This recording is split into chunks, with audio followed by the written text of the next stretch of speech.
Welcome, and my name is Andrew Nugent-Head. Before we can talk about what is the seminar that we're teaching, classical theory and clinical practice, I just want to have you see what it's going to look like as we do our live stream and video broadcast. We'll be looking at a PowerPoint slide as we go through, and I'll be in the corner just as you see me now, discussing everything through the slideshow. Now, what is classical theory and clinical practice?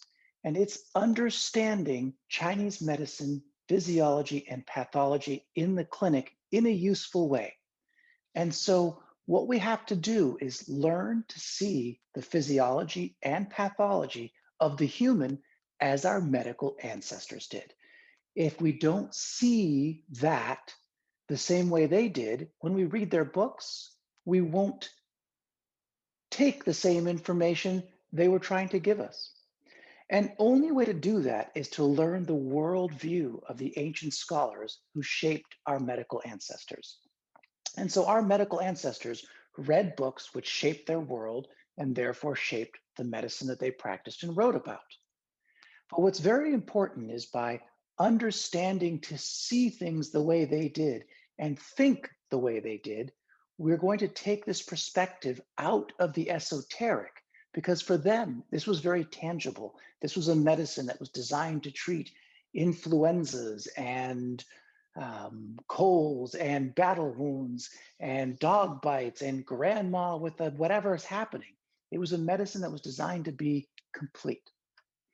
And we're going to take ourselves out of the esoteric by learning to see the world the way the traditional ancestors were seeing it.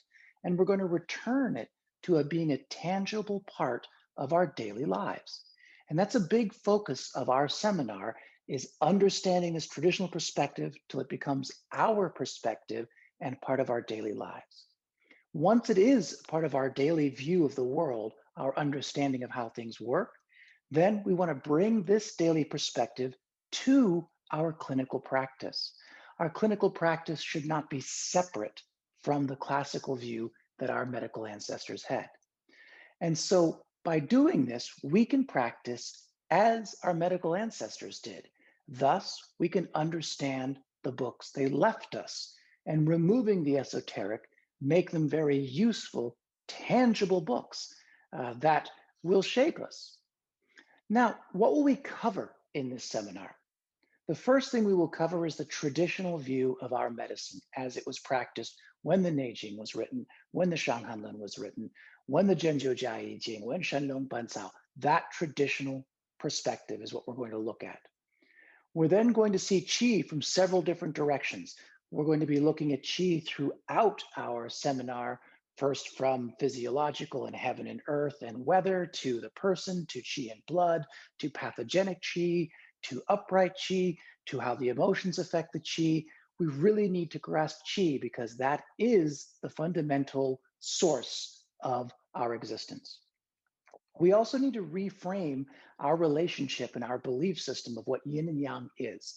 And so we have to understand yin and yang as it was created and used in the old books for us to know how to apply it today and not accidentally be using yin and yang in a different way than it was. We also need to understand that Taiji tool or the Taiji map, the yin yang symbol people are familiar with, and we need to understand it clinically. We have to understand it physically as a map. We then need to progress into yin, yang, qi, and blood in the clinic.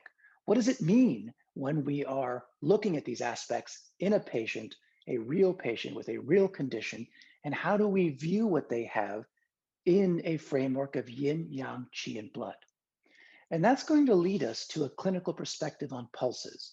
And so we'll be in this course, we'll be talking about the pulses from that traditional qi and blood, upright and pernicious of what are we hearing in the body, much more core or much more foundational than listening to organs or 9 levels, but really just grasping into what am I hearing in my patient's qi and blood. We're going to apply that same clinical perspective to the tongue. So we'll talk about tongue diagnosis and what it is from a qi blood fluid perspective, avoiding the conversation of this means this and this means that, but just How is it a reflection of how the qi and blood are moving in the patient from an upright perspective, as well as how are the pathogenic qis in the body moving? We're then going to give that a framework of understanding the reasons for illness in Chinese medicine.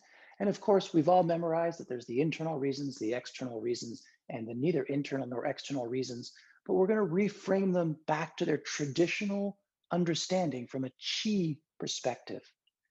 We then need to progress into the four diagnostic methods, clinically focused. And so we want to talk about them as we'd actually use them with a patient in the clinic and not as a theoretical construct that may give us names that are not actually useful in the clinic in the patient in front of us. We then need to stress the importance of observation and palpation together. That is, observing the patient and seeing what's going on in them, and then palpating the patient and seeing what their body landscape looks like, looking at their carriage, their back, their pelvis, their legs, everything about them, chi up, chi down, to really get a better idea of what is happening to the body, that mechanical construct. And how is the chi, the emotions, the energy affecting that construct? We then will walk through what it's like to have a first intake in our clinic and why we ask the questions we do in the order that we ask them to find out as much as we can from our intake. We then talk about subsequent intakes so that we can see how to take that first bit of information and shift it through. And finally, we have to remind ourselves that everything about this seminar is focused on clinical application.